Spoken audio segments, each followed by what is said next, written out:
Okay, start करते हैं UPSC का पेपर सॉल्विंग। और हम लोग 2017 का पेपर सॉल्व करते हैं, जिसमें हम लोगों ने 1 से 25 क्वेश्चन को सॉल्व कर लिया था। ठीक है, अब हम लोग करते हैं 26 से 50 तक। तो क्वेश्चन दिखाई दे रहे हैं। क्वेश्चन नंबर 26 क्या कहता है इसके बारे में समझते हैं पहले।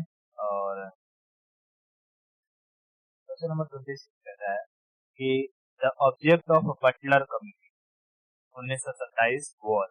बटलर कम्युनिटी का क्या ऑब्जेक्ट था? ये कहता है कि define the jurisdiction of a central and provincial government, या define the power of the secretary of state for India. तीसरा कहता है या impose censorship on national press.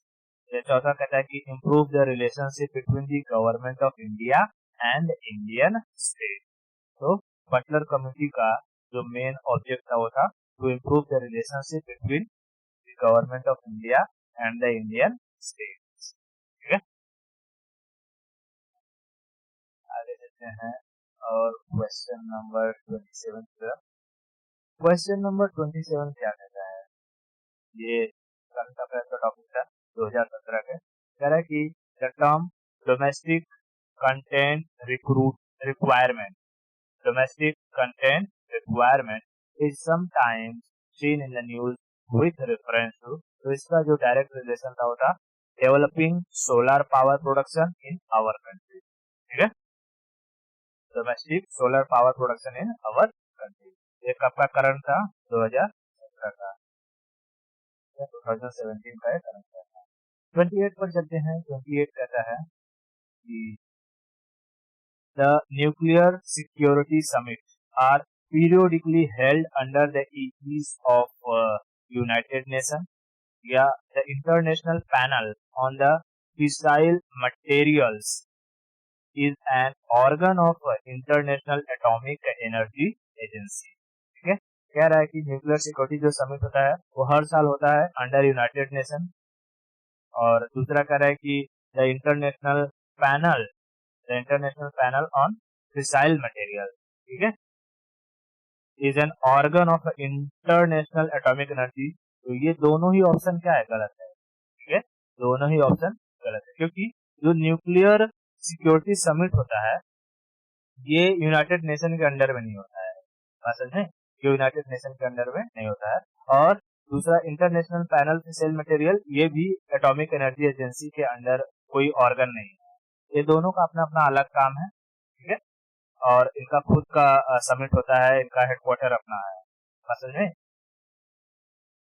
तो यहाँ हो जाएगा नाइदर वन और नाइदर टू। स्टेटमेंट करेक्ट के बारे में। आगे चलते हैं क्वेश्चन नंबर 29 की तरफ।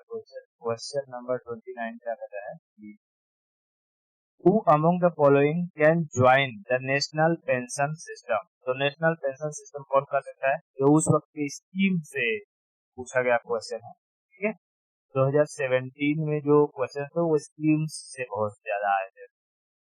तो कहता है कि नेशनल पेंशन स्कीम को ज्वाइन कर सकते हैं resident Indian citizen only, pension person of the age from 21 to 55 only, या all state government employees joining the services after the date of notification by the respective state governments, all central government employees including those of armed forces joining the service on after 1 अप्रैल 2004। तो इसमें जो national pension scheme को include किया गया था वो सारे के सारे स्टेट गवर्नमेंट के एम्प्लॉयज के लिए था। ठीक है, तो ऑप्शन सी। 30 चलते हैं। 30 कहता क्या है कि with reference to the river Teesta. Teesta कहाँ से निकलती है? अच्छा, अभी तो पूरा, हाँ, और जो है तीस्ता आती है बेसिकली सिक्किम से। ठीक है, और चली जाती है बांग्लादेश में। तो तीस्ता रिवर को लेकर के बांग्लादेश और वेस्ट बंगाल के बीच में ना डिस्प्यूट चलते रहता है। तो यही कह रहा है इधर the Sikkim of river Teesta is the same as that Brahmaputra, but it flows through Sikkim. क्या ब्रह्मपुत्र कहाँ से निकलती है?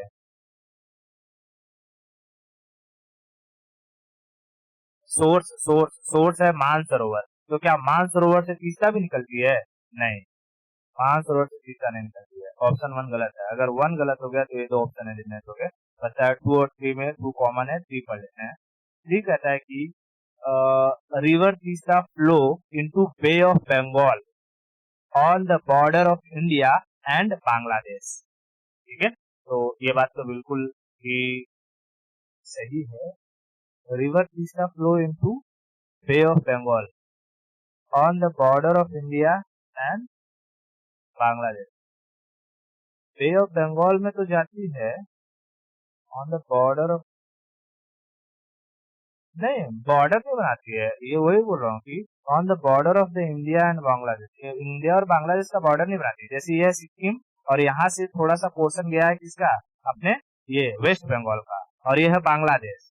ठीक है, तो यहाँ से ऐसे निकलती है और ऐसे फिर यहाँ चली जाती है, तो बॉर्डर नहीं बनाती है। तो तीसरा गलत है। ठीक है, border of India and Bangladesh बिल्कुल नहीं बनाती है, तीसरा गलत है। और तीसरा गलत है तो ओनली 2 सही है, यानी रिवर रंगीत originate in Sikkim and it is a tributary of river Ganga. ठीक है, तो ये ऑप्शन बिल्कुल सही है, तो इसका क्या हो जाएगा आंसर? बी, इसका आंसर बी। आगे चलते हैं, देखते हैं 31 कहता है, 31 कंसीडर द फॉलोइंग स्टेटमेंट। कहता है कि the tropical region Zika virus, बड़ा न्यूज में था, तो Zika virus disease is transmitted by the same mosquito that transmit dengue. जो डेंगू फैलाता है वही जीका वायरस को फैलाता है। और कहता है sexual transmission of Zika virus disease is possible. ठीक है, तो सही बात है। अगर किसी को जैसे मेल या फीमेल किसी को भी जीका वायरस का इन्फेक्शन हुआ है, तो अगर वो इंडल्ज होते हैं सेक्सुअली तो भी ट्रांसमिशन पॉसिबल है। और ये भी सही है कि जीका वायरस जो एडीज, मादा एडीज होती है ना, जो डेंगू को फैलाती है, वही मच्छर जीका वायरस को भी क्या करती है, फैलाती है। ठीक है, तो ये दोनों ही ऑप्शन क्या है, सही है। क्वेश्चन नंबर 32 की तरफ चलते हैं। 32 कहता है कि consider the following statement. The standard mark of bureau of Indian standard यानी BIS मार्किंग की बात कर रहा है, is mandatory for the automotive tyres and tube. BI जो S मार्किंग था वो टायर ट्यूब के लिए जो है मैंडेटरी है, कि भाई जो टायर्स होंगे लोगों की जान न जाए उस पर, मतलब कि BIS की मार्किंग होनी चाहिए, ये ऑथेंटिकेट है कि नहीं। ठीक है, और दूसरा कहता है कि egg mark is a quality certification mark issued by the Food and Agricultural Organization. ठीक है, तो ये जो है एग मार्क जो है ये FAO का काम वाम नहीं है। ठीक है, FAO का काम नहीं है कि वो एग मार्क जो रहता है उसकी क्वालिटी सर्टिफिकेशन को दे। लेकिन पहला स्टेटमेंट क्या है, सही है, तो इसका आंसर है। ठीक है, आगे चलते हैं, आगे देखते हैं क्वेश्चन नंबर 33। 33 क्या कहता है, ये भी स्कीम से आया हुआ है। कहता है कि what is the advantage of implementing the national agriculture market scheme। National market agriculture market scheme का क्या फायदा है? कहता है it is a pan India electronic trading portal for the agriculture commodity, या it provide the farmers access to the nationwide market with price commensurate with the quality of their produce। तो इसमें दोनों ही बातें सही लिखी है। ये एक तरीके का क्या है, एक इलेक्ट्रॉनिक ट्रेडिंग पोर्टल है, और जो फार्मर्स को नेशन वाइड कहीं पर भी उच्च क्वालिटी में चीजों को बेचने की आजादी देता है। ठीक है, तो ऑप्शन C 4 1 एंड 2। उसके बाद चलते हैं आगे 34। 34 कहता है ये भी स्कीम से था, with reference to the national intellectual property right policy consider the following statement। ठीक है, इंटेलेक्चुअल प्रॉपर्टी राइट पॉलिसी, अगर हम देखें इसको, बेसिकली ये क्या है, एक तरीके का रिपोर्ट है। तो देखते हुए कि इंटरनेशनल इंटेलेक्चुअल प्रॉपर्टी राइट वगैरह का एक ऑर्गेनाइजेशन होता है, विपो के बारे में मैंने बताया, वर्ल्ड इंटेलेक्चुअल प्रॉपर्टी ऑर्गेनाइजेशन है ना। तो उसी से रिलेटेड है। कह रहा है कि it reiterates India's commitment to the Doha Development Agenda and the TRIPS Agreement. ठीक है, it reiterates India's commitment to Doha Development Agenda and TRIPS Agreement. और दूसरा कहता है कि department of industrial policy and promotion is a nodal agency for regulating intellectual property right in India. यानी भारत में अगर इंटेलेक्चुअल प्रॉपर्टी राइट की बात करें कौन सा चेक करता है तो department of industrial policy and promotion. ठीक है, ये बात ऑप्शन सही है। ठीक है, दूसरा ऑप्शन क्या है, सही है, और पहला ऑप्शन भी। ठीक है, तो इसमें भी आंसर क्या है, 1 है। क्वेश्चन नंबर 35 भी कर देते हैं। क्वेश्चन नंबर 35 क्या कहता है कि according to the Wild Life Protection Act 1972, कई बार कई क्वेश्चन पूछा गया है तो उस पर थोड़ा सा इसके बारे में पढ़ लेना। Which of the following animals cannot be hunted by any person except under some provisions provided by the law? कहता घड़ियाल, इंडियन वाइल्ड एस या वाइल्ड बफेलो। तो क्या लगता है, तीनों ही इसमें जो कि तीनों ही जानवरों को मार नहीं सकते हम लोग। ठीक है, तो इसमें तीनों, हाँ वाइल्ड बफेलो एक्चुअली वो जंगली भैंसा होते हैं, तूने देखा होगा कभी कभी। सांड को जो पालतू रहते हैं उनको नहीं कहते, वो जंगली भैंसा, वो जंगल में रहते हैं। हाँ एकदम, अरे वो शेर और को उठा कर फेंक देते हैं, एकदम झुंड में रहते हैं सब।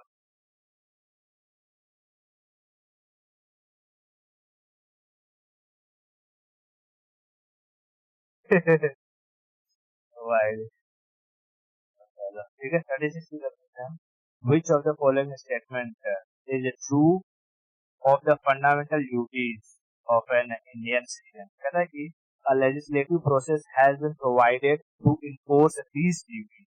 क्या लेजिस्लेटिव जो फंडामेंटल ड्यूटीज को लोग माने इसके लिए मजबूत किया जा सकता है?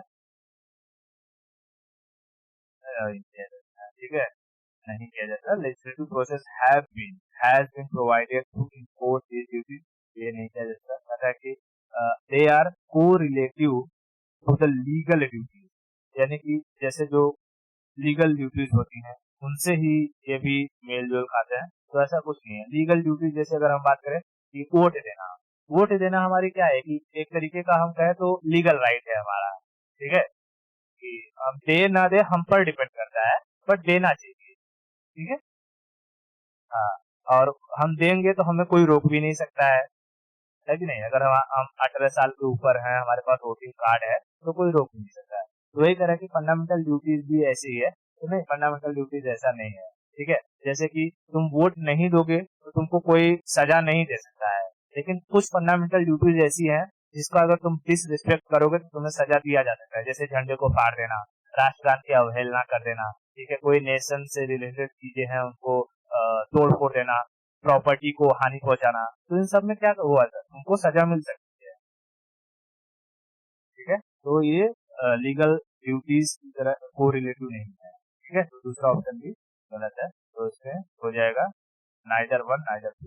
मेरा करेक्ट आंसर कौन सा है, तो कोई भी करेक्ट आंसर। 37 की बात करते हैं। क्वेश्चन नंबर 37 में कहता करते द फॉलोइंग पेयर, कहता है कि Radha Kanta Dev Radha Kanta Dev first president of British Indian association. दूसरा कहता है कि uh, Gajulu Lakshmi Narasu Gajulu Lakshmi Narasu Setty, founder of the Madras Mahajan सभा।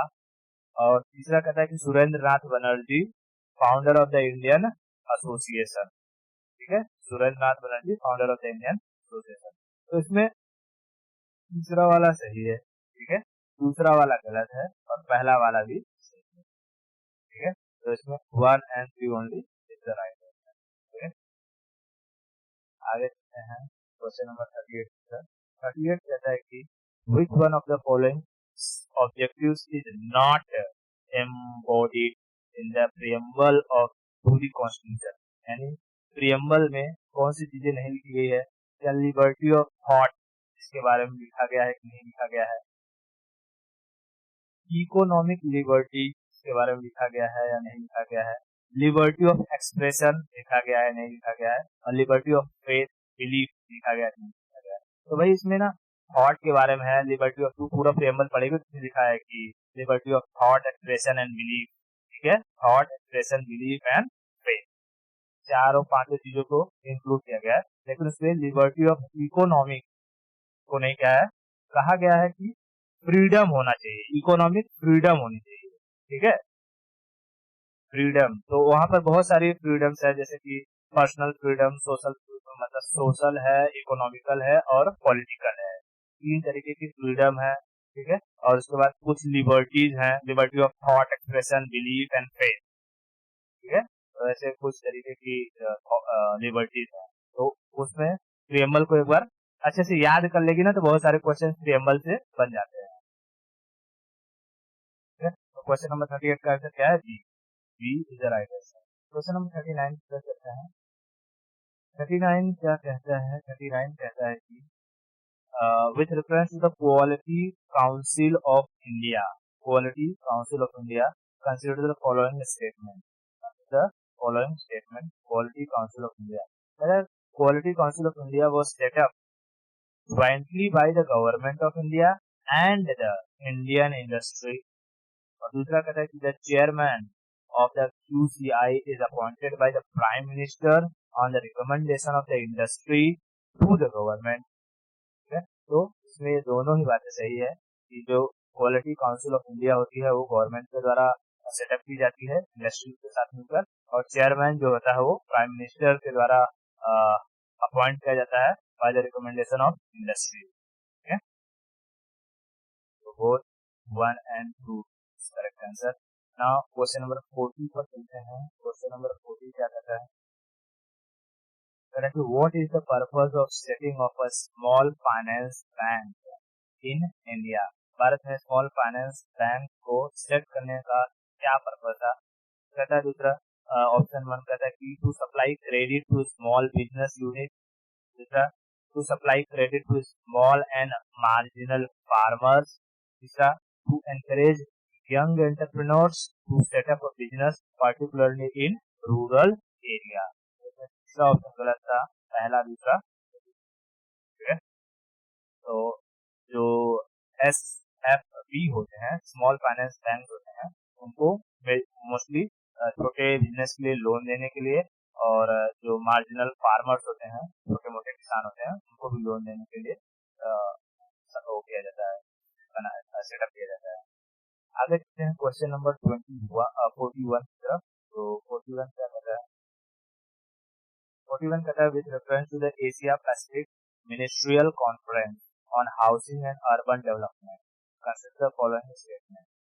The first APM CHUD, वही बात कर रहा है, Asia Pacific Ministerial Conference on housing and urban development was held in India 2006 on the theme क्या था, emerging urban forms। अब ये उस वक्त के करंट अफेयर से था, बात समझ आ रही है कि उसका जो थीम था, थीम emerging urban forms था, और policy responses and governance structure। दूसरा कहता है कि India has hosted all the annual ministerial conference in partnership with ADB, AP, EC और ASEAN, ठीक है। तो इसमें से कोई भी ऑप्शन सही नहीं है, ठीक है, कोई भी ऑप्शन सही नहीं है, इसमें जो कि नाइदर वन नाइदर। आगे चलते हैं क्वेश्चन नंबर 42 और क्वेश्चन नंबर 42 क्या कहता है, क्वेश्चन नंबर 42 कहता है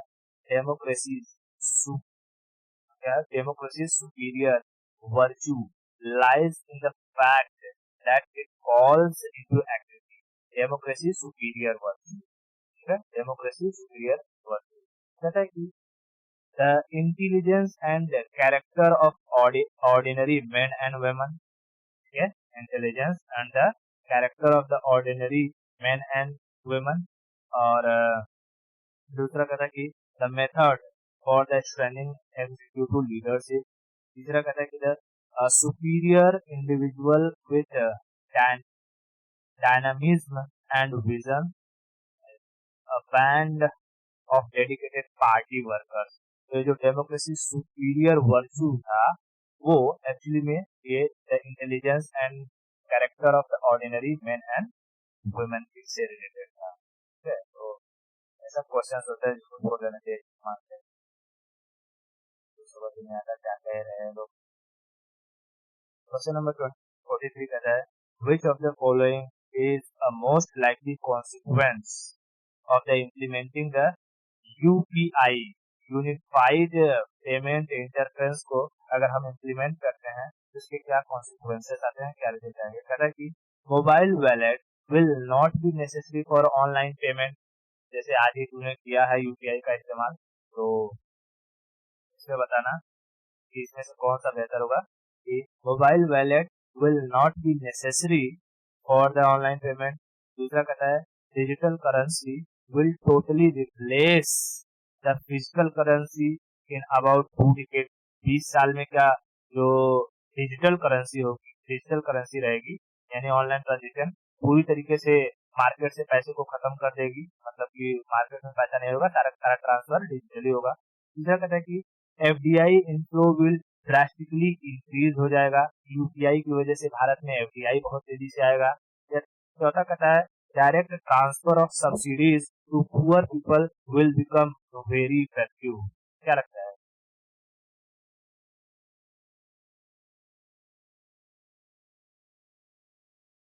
सही है, mobile wallet will not be necessary for online payment.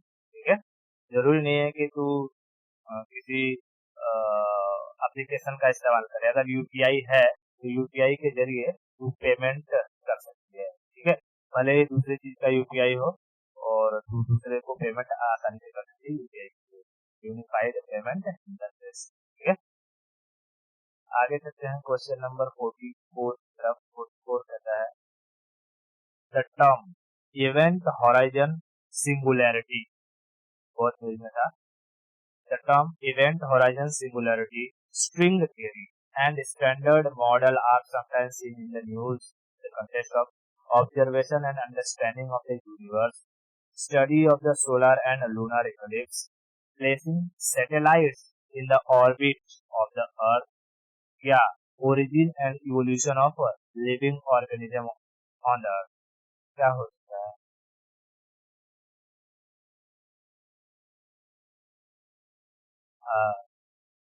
Event horizon अंतरिक्ष से रिलेटेड है. ठीक है, तो observation and understanding of the universe, क्योंकि अंतरिक्ष में हर पल कुछ न कुछ घटनाएं होती रहती हैं. ठीक है, तो जहाँ पर जैसे ब्लैक होल्स होते हैं उन्हें हम सिंगुलैरिटी कहते हैं. ठीक है, मोस्टली स्ट्रिंग थ्योरी उसी के बारे में बात करता है. अगर स्ट्रिंग थ्योरी को हम सॉल्व कर लेते हैं तो हमें 3 डायमेंशन से 5 डायमेंशन 7 डायमेंशन को समझने में बहुत हेल्प मिल जाएगी. आगे ये साइंस है. 45 कहता है with reference to the agriculture in India, how can the technique of genome sequencing, often seen in the news, to be used in the immediate future. आने वाले भविष्य में जीनोम सीक्वेंसिंग का इस्तेमाल किस तरीके से किया जा सकता है एग्रीकल्चर में. मतलब कि genome sequencing can be used to identify genetic markers for the disease resistance and drought tolerance in various crops. जैसे कुछ पौधे जो बहुत सूखे में आराम से जिंदगी बिता लेते हैं, कुछ पौधे होते हैं जिन पर कोई भी डिजीज काम नहीं करता है. तो जीनोम सीक्वेंसिंग के जरिए अगर हम उनके उन पर्टिकुलर जीन्स के बारे में समझ सके कि ये कौन सा जीन है जो इनके अंदर ये गुण लाता है, तो उस जीन को उठा करके किसी दूसरे प्लांट में डाल दे तो दूसरा प्लांट भी सूखा पड़ जाए तो भी वो जिंदा रह जाएगा. कोई डिजीज आएगा तो भी वो जिंदा रह जाएगा, है ना. वही कह रहा है. दूसरा कहता है कि this technique helps in reducing the time required to develop new variety of crop plants. कि अगर ये पता चल गया हमें एक बार तो इससे हमारे जो नई वैरायटी के क्रॉप्स होते हैं उसे डेवलप करने में कम टाइम लगेगा। और तीसरा कहता है कि it can be used to decipher मतलब डिकोड करना the host pathogen relationship in the crops, कि ऐसे कौन से पैथोजेंस होते हैं यानी बैक्टीरिया कीड़े मकोड़े हो सकते हैं जिनसे वो पौधे खराब हो जाते हैं, उन्हें नुकसान पहुंचाते हैं। ठीक है, तो इसमें तीनों ही स्टेटमेंट क्या है, तो आंसर 1 2 एंड 1 2 एंड। आगे चलते हैं क्वेश्चन नंबर 46 की तरफ, और क्वेश्चन नंबर 46 कहता है the main advantage of the parliamentary form of government is that, parliamentary form of government का क्या एडवांटेज होता है। कहता है a the executive and legislature work independently, यानी जो एग्जीक्यूटिव होते हैं और लेजिस्लेटिव जो कानून बनाते हैं और जो उस कानून को इम्प्लीमेंट करवाते हैं वो अलग अलग काम करते हैं पार्लियामेंट्री में। दूसरा कहता है it provides continuity of policy and is more efficient, parliamentary होने की वजह से पॉलिसी कंटिन्यूटी बनी रहती है और ज्यादा इफेक्टिव होता है। तीसरा कहता है कि the executive remains responsible to the legislature, यानी कि जो कार्यकारी होंगे वो हमेशा लॉ की तरफ क्या रहेंगे, रिस्पॉन्सिबल रहेंगे, यानी जो नियम कानून है उसी के हिसाब से कार्यकारी अधिकारी काम करेंगे। जैसे कि कोई डीएम अपने आप से ये नहीं कह सकता कि हमें कौन से गांव को स्मार्ट सिटी बना देना है, या कौन से गांव को पूरी तरीके से डेवलप कर देना है। उस जिस एरिया में उसका डिप्लॉयमेंट रहेगा वहां के लिए सरकार ने कौन से नियम कानून बनाए हैं वो उसी के हिसाब से ही काम करेगा। ये मैं इसका समझा रहा हूँ। चौथा कह रहा है कि the head of the government can not be changed without election, अगर पार्लियामेंट है तो गवर्नमेंट के हेड जो रहेगा जैसे कि प्रधानमंत्री है तो उसे बिना इलेक्शन के चेंज नहीं किया जा सकता है। क्या लगता है इसमें कौन सा ऑप्शन सही होगा, पार्लियामेंट्री फॉर्म ऑफ गवर्नमेंट होने के क्या फायदे हैं।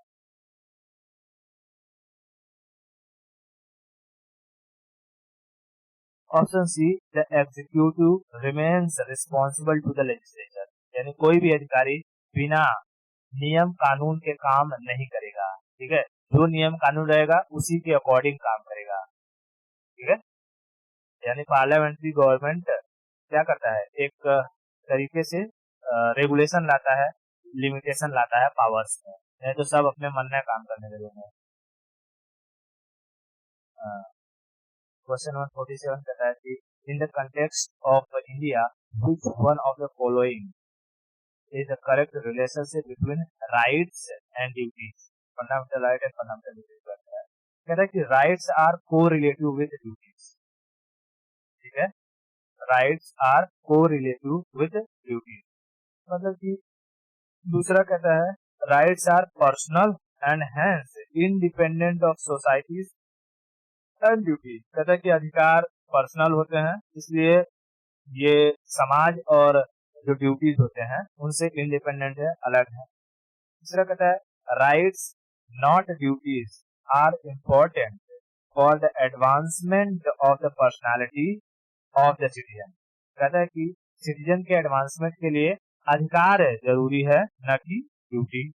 और चौथा कहता है कि duties not right are important for the stability of the state, समाज की मतलब जो राज्य है राज्य की स्टेबिलिटी के लिए ड्यूटीज इम्पोर्टेंट है न कि राइट्स। क्या लगता है,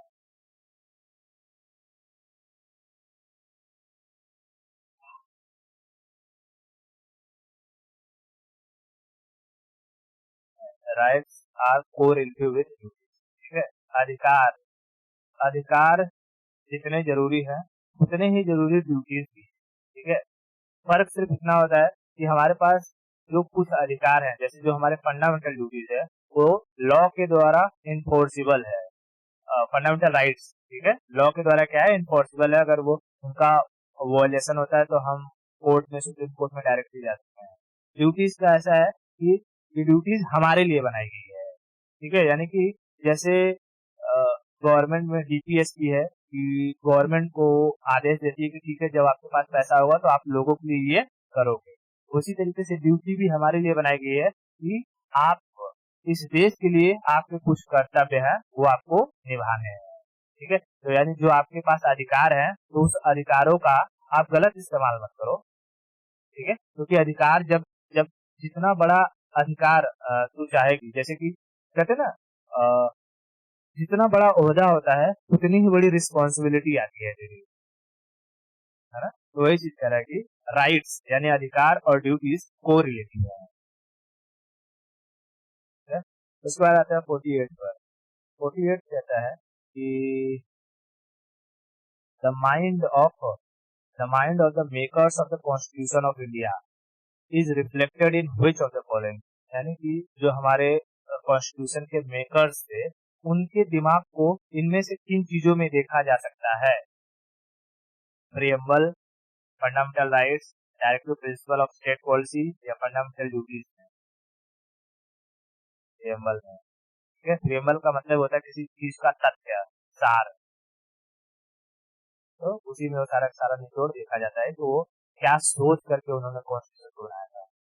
49 पे चलते हैं। 49 कहता है कि if you travel by road, बहुत बस क्वेश्चन है, if you travel by road Kohima to Kottayam, अब जब तक तुझे इंडियन मैप का पूरा नॉलेज नहीं होगा तो पता नहीं रहेगा कि कोहिमा से कोयट्टम कहाँ कहाँ है। वैसे तुझे समझ में आ गया कोहिमा कहाँ है, नागालैंड में है। हाँ, नागालैंड, और कोयट्टम यहाँ नीचे आएगी, मुझे तमिलनाडु के नीचे मिलेगा, ठीक है। कहता है कि what is the minimum number of states with in India through which you can travel including the origin and the destination, ठीक है, including the origin and the destination, कि कोहिमा से कोयट्टम आने के लिए तू कितने राज्यों को पास करके आएगी, 6, 7, 8, 9, तो उसके लिए तुझे मैप का पूरा ज्ञान होना चाहिए, है ना। जैसे ये मैप है, तो यहाँ अगर तू देखेगी, ये है हमारा प्यारा भारत, ठीक है, और ये नागालैंड में से मिलेगा कोहिमा, ठीक है, यहाँ कोहिमा दिखाई दे रहा है क्या? हाँ, और तू देखेगी तो कोयट्टम, कोयट्टम ये हमारा कहाँ चला गया, और कोयट्टम ये इधर है, ये इधर इधर केरला, ठीक है, कोयट्टम। अब कह रहा है कि वहां से यहाँ तक आने में तुझे कितने स्टेट को क्रॉस करना होगा, तो तू देखेगी केरला 1, तमिलनाडु 2, आंध्र प्रदेश 3, ठीक है, उसके बाद उड़ीसा 4, वेस्ट बंगाल 5, ठीक है, और ऊपर जाएगी यहाँ से और सीधा चली जाएगी आसाम, आसाम 6, मतलब कि नागालैंड से तुझे यहाँ तक आने में टोटल 7 7 स्टेट को क्या होना, इंक्लूड करना पड़ेगा। नागालैंड से जाएगी आसाम 2, बांग्लादेश 3, अरे बांग्लादेश वेस्ट बंगाल 3, उड़ीसा 4, आंध्र प्रदेश 5, उसके बाद तमिलनाडु 6 और केरला 7, ठीक है, तो टोटल 7 स्टेट, ठीक है, इसमें क्या हो जाएगा टोटल 7, तो कभी ऐसे ऐसे क्वेश्चन पूछता है। एंड क्वेश्चन नंबर 50 कहता है the Parliament of India exercise control over the function of the Council of Ministers through, ठीक है, the Parliament of India exercises control over the function of Council of Ministers, Council of Ministers के ऊपर parliament का control किस तरीके से रहता है? एडजर्नमेंट मोशन की वजह से, क्वेश्चन आवर या सप्लीमेंट्री क्वेश्चंस। तो काउंसिल ऑफ मिनिस्टर्स को अगर परेशान करना है तो तीनों ही चीजें जरूरी है। तुम काउंसिल ऑफ मिनिस्टर्स यानी जितने अलग अलग मिनिस्ट्री है सबसे सवाल पूछो, रखा क्वेश्चन आवर में सवाल पूछो, ठीक है। सप्लीमेंट्री क्वेश्चन पूछो जब वो कोई चीज बता रहे हो जैसे, और फिर उसके बाद तुम्हें पूछो, जैसे कि मैंने पूछा तुम्हारा नाम क्या है, तुमने कहा राधा, मैंने बोला कहाँ से हो, मैंने कहा बेंगलोर से, मैंने कहा बेंगलोर में कहाँ से, कहा कि जो कि ये कोई विलेज का नाम बता दिया, तो ये क्या है, सप्लीमेंट्री क्वेश्चन है कि मेरा एक पूरक प्रश्न, एक एक के जवाब से मेरा पूरा सेटिस्फेक्शन नहीं मिला तो मैं और सवाल पूछूंगा तुमसे, है ना। तो ये सारी की सारी चीजें होती हैं, ये तीनों से तुम काउंसिल ऑफ मिनिस्टर्स के ऊपर क्या कर सकते हो, उनके कामों पर कंट्रोल कर सकते हो पार्लियामेंट, ठीक है। 1 2 समझ में आ गया। ये हो गया हमारे 50 क्वेश्चन। अभी के लिए इतना रहने देते हैं और बाकी नेक्स्ट क्वेश्चन में करेंगे। फिर 51 से 75 है। ओके।